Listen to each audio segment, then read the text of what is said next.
예, 반갑습니다. 한림에서 행정쟁송법 강의하는 이제 문일 변호사인데, 저는 일단 앞에서 이제 이수진 변호사님이 뭐 상세하게 대부분을 다 설명하시기 때문에 항상 설명회 때 그랬던 것 같아요.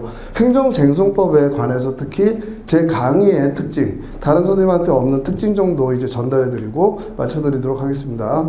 일단 저는 뭐 사법고시 이제 출신인데, 보통 이제 실무에서는 사법고시 출신 변호사를 사변, 이제 로스쿨 출신 변호사를 뭐 로변 이렇게 이제 구별했던 것 같은데, 지금은 별로 의미가 없는 것 같아요. 여러분들 이제 노무사 시험이 지금 한 2년 전부터 조금 합격생을 더 뽑고 있잖아요. 여러분들 지금 빨리 붙어 나가셔야 됩니다. 대한민국은 이 자격증자가 각 영역별로 굉장히 많다 보니까 어느 순간부터 인원을 확 줄일 수도 있어요. 그럼 여러분들이 지금 이게 기회가 왔기 때문에 열심히 해서 빨리 따셔야지 제도는 언제든지 바뀔 수 있습니다. 그럼 이제 저 같은 경우에는 사법고시에 이제 합격했는데 이 시험이 없잖아요. 이제 사법고시라는 시험은 이제 없어졌습니다. 그럼 이제 저도 공부할 때는 좀 더 뽑지, 좀 더 뽑지 이런 생각 많이 했겠죠. 근데 이제 제가 따고 나면 사법고시 부활을 찬성할까요? 반대할까요?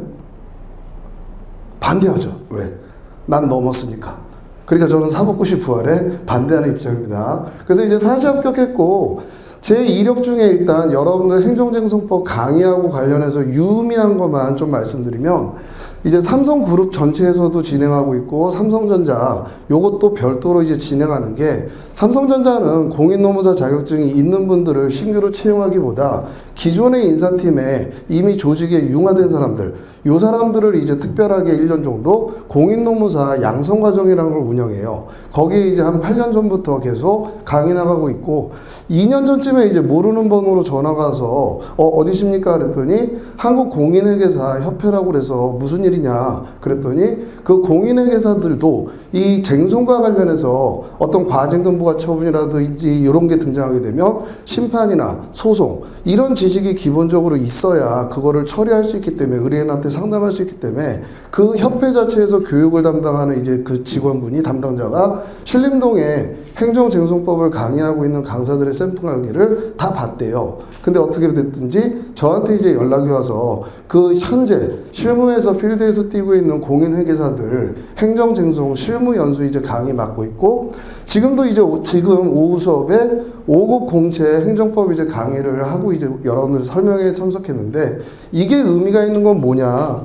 지금 공인노무사 시험 행정쟁송법 출제 경향 자체가 근로관계에 한정된 것들, 과거에는 그래도 그거와 관련된 것들, 이거를 출제하다가 이게 경쟁률이 높아지고 난이도가 높아지니까 변호사 시험, 5급 공채, 여기에 등장했던 기출문제들, 그것들을 이제 여러분들 시험에 내고 있어요. 그러다 보니까 제가 5급 공채를 담당하고 있다 보니까 5급 공채 대비해서 여기에 등장하는 기출문제라든지 변호사 시험의 기출문제라든지 변호사 그 로스쿨 모의고사 이런 것들을 총망라해서 제가 전달하면서 그 자료들까지 여러분들한테 이제 수업 시간에 다 전달해 드릴 수 있기 때문에 거기서 이제 좀 의미가 있는 거고요. 자, 여러분들 그런 생각 한번 해보셨어요? 도대체 우리가 왜 행정쟁송법을 배울까? 공인노무사라는 직업을, 자격증을 따기 위해서 행정쟁송법을 도대체 왜 배울까? 그런 생각 혹시 해보셨나요? 어디서 들어보셨어요? 못 들어보셨죠, 여러분들? 그러니까 여러분들 처음 시작할 때 무슨 생각해요? 아니, 노동법은 중요하고 인사는 중요하고, 아니 도대체 행정쟁송은 내가 왜 해야 되는 거야? 짜증나게. 이런 생각 하시는 분들 굉장히 많을 거예요.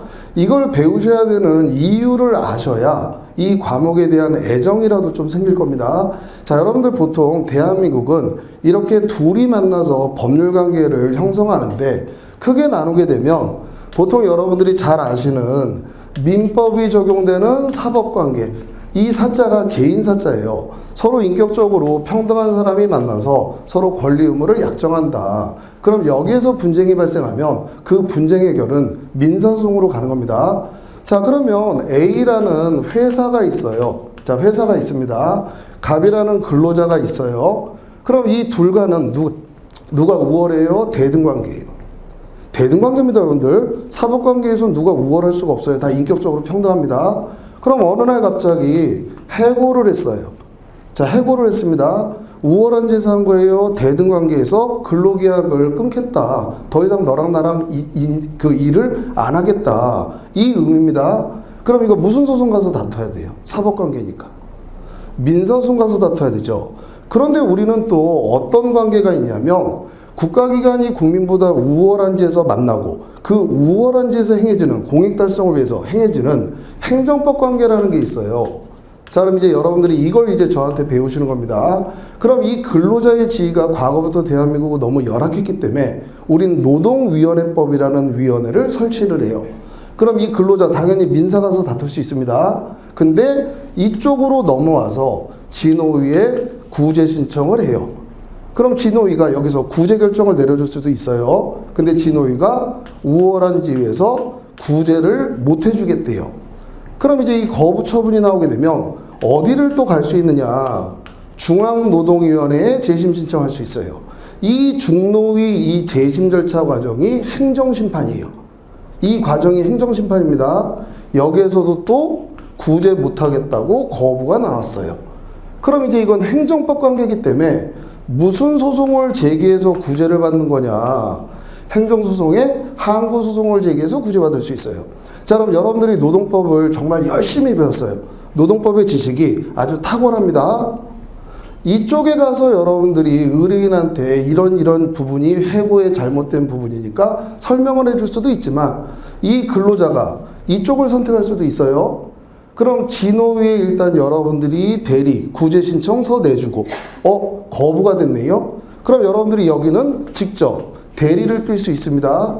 그럼 우리 근로자가 부당하게 해고당했으니까 구제해달라. 근데 이 심판 절차가 소송 절차하고 거의 동일해요. 그럼 여러분들이 이 대리인으로 들어갔을 때 이 소송 절차, 쟁송 절차에 관한 서로 약속해 놓은 합의된 기술들이 있단 말이에요. 이걸 모르고서 그 규칙에 어긋나서 막 떠들면 주장 받아주지 않습니다. 그러다 보니까 여러분들이 행정쟁송이라는 걸 배우시는 거예요. 그럼 여러분들이 배우신 노동법의 지식을 이쪽 구제 절차로 가게 되면 여러분들이 진호위, 중노위의 그 지식들을 뿜게 되시는 거예요. 그럼 적어도 쟁송 과정에서 여러분들이 알고 있는 지식, 어떤 걸 가지고 상대방을 공격할지, 어떤 공격이 들어오면 방어할지, 이거에 대한 테크닉이 있어야 되기 때문에 그래서 행정쟁송법을 배우시는 거예요. 적어도 행정쟁송법을 내가 노무사 자격을 취득할 때 이게 도대체 나한테 왜 필요하지? 이 정도는 기초적으로 알고 계셔야 이 과목에 대해서 그래 내가 잘 배워놔야 나중에 중노위 재심 신청, 재심 판정 들어갔을 때 정말 의뢰인을 위해서 내가 알고 있는 노동법 지식을 막 뿜어낼 수 있겠구나. 그래서 여러분들이 행정쟁송법을 배우시는 겁니다. 이상한 과목이 들어와 있다라고 생각하지 마시고 그럼 내가 행정쟁송법을 더 애정을 가지고 열심히 해야 되겠다. 그렇게 이제 생각을 하시면 좀 될 것 같고요. 일단 합격을 하면, 합격을 하기 위해서 전제 조건은 휴대폰 관리예요. 자, 휴대폰 관리를 수험 생활을 시작하면서 휴대폰 관리를 잘 하시는 분이 있고 안 하시는 분이 있는데 안 하시는 분은 무조건 떨어져요. 휴대폰 관리를 일단 잘 하시는 분 사이에서 합격자와 불합격자가 이제 나뉘게 됩니다. 요거 이제 꼭 기억하시고요.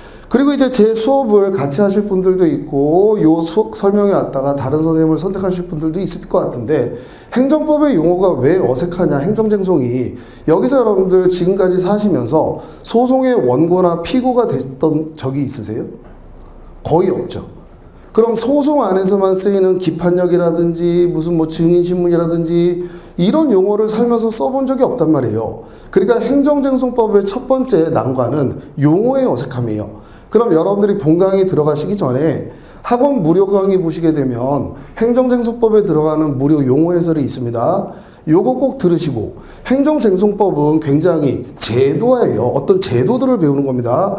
근데 이게 그냥 선생님들 흐릿한 판서나 이런 거 가지고 말로 하게 되면 순간은 기억하는 것 같은데 나중에 복습할 때는 도대체 뭘 배웠는지 기억이 안 나요. 그래서 행정쟁송법은 왜 기어갔다 이런 얘기가 나오는 겁니다. 그래서 저 같은 경우에는 지금 여기서 잠깐 보시게 되면 자, 이게 어떤 구조냐면 요게 우리들 사이에서 정말 발생하는 사실들이에요. 여러분들이 지금 이 시간에 한림에 와서 설명회를 듣고 있다라는 거, 이거 자체가 실제 눈에 보이는 사실들입니다. 그럼 이제 사실관계가 있어요. 여기서 이제 분쟁이 발생해요. 그럼 소송을 들어갑니다. 그럼 소송 중간에 등장할 수 있는 문제점이 뭐가 있느냐? 처분사유 추가 변경이라고 이제 나중에 배우실 거예요. 이게 왜 문제되는지, 그럼 이 문제에 대해서 학설은 어떤 입장이 있는지, 판례는 어떤 입장을 채택하고 있는지, 요걸 도식화해 놓은 그림, PPT를 이제 그 매 테마마다 보여드리면서 이제 설명을 합니다. 그럼 복습하실 때 여러분들이 요 그림만 보셔도 요 첫 주변에서는 내가 이걸 배웠지, 여기서는 어떤 견해들이 있지, 이걸 바로바로 연상할 수 있어요. 그래 놓고 복습을 하셔야 배운 내용들을 바로바로 떠올리시고 바로바로 여러분들이 해결하실 수 있게 되는 거예요. 그래서 흐릿한 판서나 그냥 말로 그런 모습이 아니라 정확하게 도식화된 요 내용으로 수업을 전달해 드리는데, 반드시 여러분들 어느 수업을 들으시든지 간에 이 그림으로 보는 행정소송법이라는 특강이 있습니다. 이것도 이제 무료예요. 그림으로 보는 행정소송법이라는 특강이 지금 보신 도식화된 PPT로 행정소송법 1조부터 끝까지 전부 여러분들한테 제도를 설명해 드리는 거예요. 요거를 들으시고 기본 강의를 시작하시는 분들은 100m 경주라면 50m 앞에서 뛴다고 생각하시면 돼요. 그러니까 반드시 요건 들으세요. 그래서 요 강의는 제가 이제 유튜브를 운영하다가 최근에 이제 중단을 했는데, 그 이유가 신림동의 모든 수험생, 2차 시험생이 유튜브를 다 이용해요. 그러다 보니까 제 학생들한테는 특별하게 따로 전달해 드릴 게 없더라는 거예요. 그래서 이제 그동안 들으셨던 분들한테는 조금 미안하지만 그걸 중단하고 그 똑같은 영상을 어떻게 제공해 드리느냐, 여러분들이 이제 저랑 수업을 들으시면 짤막 영상이라고 해서 그걸 무료로 매 복습 때마다 이용하실 수 있게 제공해 드립니다. 그러니까 그렇게 이제 전달해 드리고 있으니까 그거 알고 계시면 되고, 9월 초쯤에 9월 초에 지금 이제 날짜는 잡아야 되는데, 행정쟁송법 고득점 답안 작성하는 방법, 요것도 이제 한 2시간 정도로 이제 특강으로 만들어서 올려드릴 테니까 요것도 이제 꼭 수강하시고요. 자, 그리고 이제 영순환은 앞서서 이제 이수진 변호사님이 내용들을 이제 많이 말씀하셨으니까 기본적인 이제 제 커리큘럼의 특징 정도만 얘기하면, 영순환 때 일단 기본서의 내용은 전부 완벽하게 이해시켜 드립니다. 근데 주관식 시험은 여러분들 다독도 중요하지만 무조건 많이 써본 사람이 이겨요. 그러니까 저는 영순환 때부터 매회 시험입니다. 그러니까 저랑 만나게 되면 매회가 시험이라고 생각하시면 돼요. 그럼 여러분들이 쓰시려면, 아니 오늘 배운 내용을 어떻게 바로 기억해서 시험을 보지?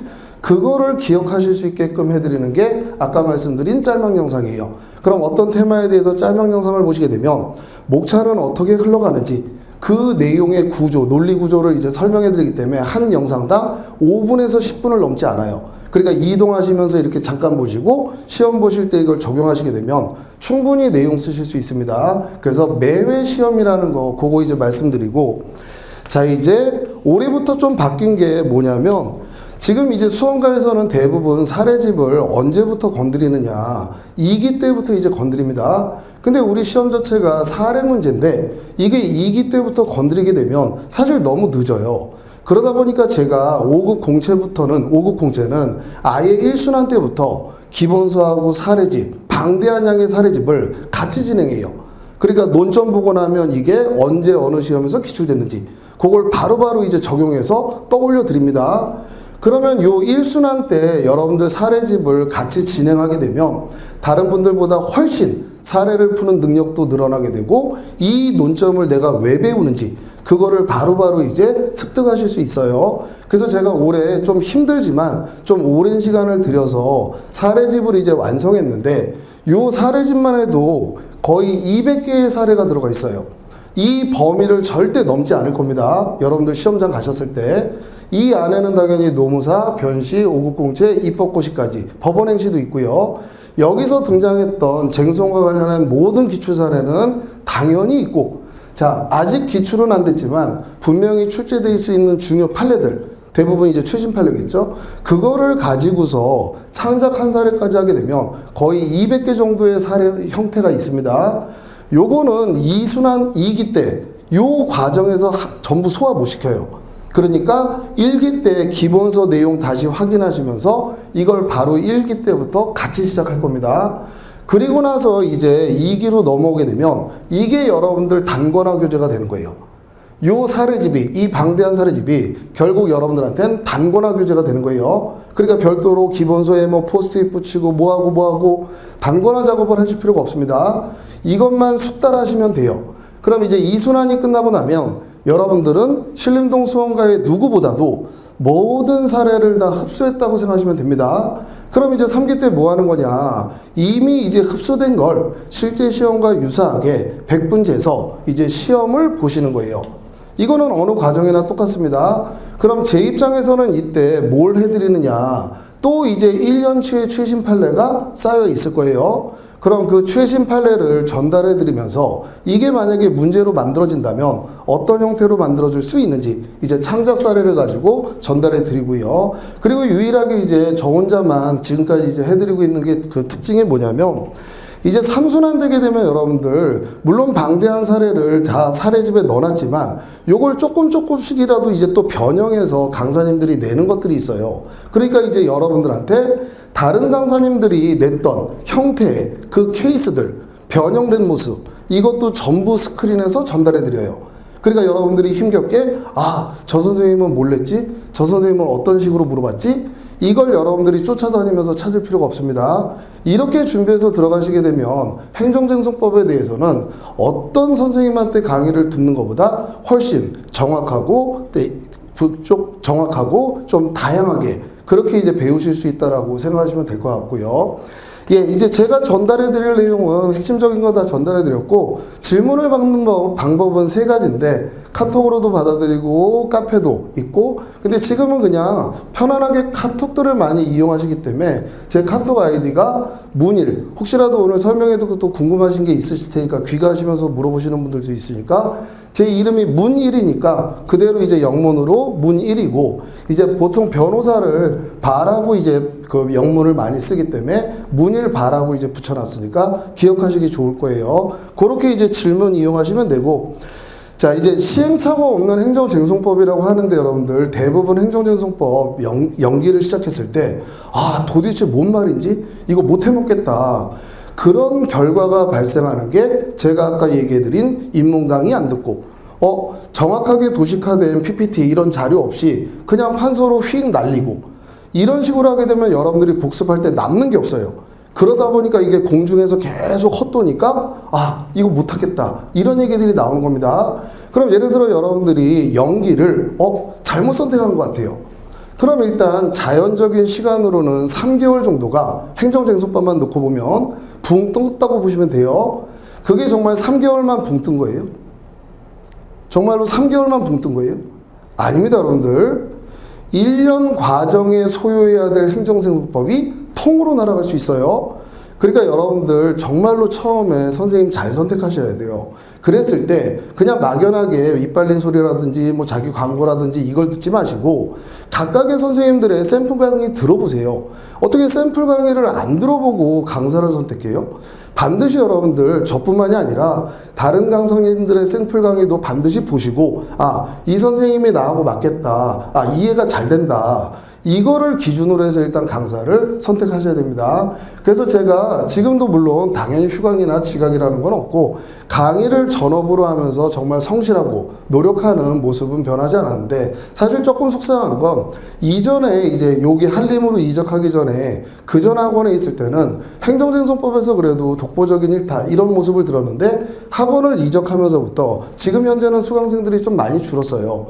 근데 그거는 당연히 제 잘못이겠죠. 그래서 저한테 더 열심히 해라 이런 의미로 이제 받아들이고 더 열심히 준비하고 노력하는 모습으로 여러분들한테 정말 더 성실하고 노력하는 모습으로 좋은 내용 정말로 정확하게 잘 전달해 드릴 테니까 여러분들 합격하시는데 정말 최고 좋은 선생님으로서 조력자로서 여러분들 뵙기를 기대하겠습니다. 예, 길었나요? 최대한 하여튼 빨리 한 건데 길진 않았죠. 예, 이렇게 수험가로 오셨으니까 마지막으로 한마디만 더 말씀드리면 휴대폰 관리 잘하세요.